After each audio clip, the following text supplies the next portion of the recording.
Hey guys, BMOC888 coming at you with some gameplay footage of Star Wars Battlefront 2, playing as the clones on Naboo, and implementing my favorite strategy on this map particularly, which is to quickly rack up 400 battle points and then get right into an LAAT gunship.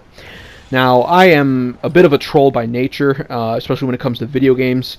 I love the idea of knowing that I am really frustrating people and grieving them. And this map particularly just makes it so easy. Literally, it lets the LAAT hover around where people are spawning, and you can just get tons of kills on them. And it kills them rather quickly, which is just even more hilarious. That being said, increasing the lifespan of this thing is obviously a priority for me at that point. You'll see that there's a timer there. You have 90 seconds in it. But if you can keep getting enough kills, the timer won't even count down, as you're seeing right here. It's stuck at 90 because I'm on such a good kill streak with it. So obviously you're going to want to be getting kills to preserve your lifespan in it. And then you're going to want to implement a few strategies from there to really increase your chances of staying in this as long as possible. First strategy you're really going to want to take into effect is not shooting at the droids version of the tanks, the AATs. Two of these things can be spawned into the map at any time. They do cost significantly more battle points than the LAAT does on the clone side of things, but they also do a lot more damage to you and to everything else for that matter. So I avoid these things like the plague when I'm in it. I do not shoot at them. I have found in the past that while I've gotten a few kills on them once in a while and been able to destroy them, usually the laser just cannot do enough damage to them. Meanwhile, the AAT tank can aim up and shoot you down in literally a second. So it's just best not to get their attention. I don't shoot around them either, for that matter. If there's droids around them, I just let them go and circle around and get them later when they're away from the AAT tanks, because you just don't want their attention, period.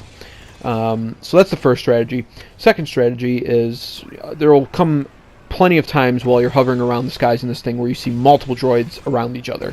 This is the best time to use the R1 or RB button, depending on what console you're on, to activate that heat sink. So that way you don't have to worry about your laser overheating for limited time. You can just hold down the trigger like here and just keep holding it down, and you will just rack up hit markers and damage points and eventual kills. I use this thing a lot whenever I see even just two droids. I'll just use it right then and there and usually get both of them. Third strategy, as I said previously just a few seconds ago, I'm a troll and I like knowing that I'm frustrating players, but in turn that comes at a price. Eventually the players wise up, and the heavy class droids have the anti-air turrets. They will definitely be putting these down on the ground in hopes that it will lock onto you and shoot you. And they will. The turrets will definitely focus on you, especially if they're placed in the back of the map where they have nothing else to focus on. You'll see on your screen a notification pop up on each side of your target indicator, and it says missile lock. Whenever you see this, if you have your L1R1 or LB-RB ability refreshed, activate it. It jams the turret and doesn't allow the missiles to lock onto you. If missiles have already been shot at you, it appears to me at least that when you press it, the missiles do not actually wind up hitting you and they just wind up exploding in midair. I could be wrong on that, but that's what I've at least noticed in the past. And that leads me to the third strategy. Eventually, players will get desperate enough to where they just start shooting at you from the ground in combination with turrets shooting at you, and eventually people piloting air vehicles to shoot at you. This is when you're going to want to try and use L1 and heal yourself. As you saw in the gameplay there, that didn't seem to matter. Can't do much against the ships in the air, but it is what it is. L1's the most self-explanatory strategy. Heal, heal, heal.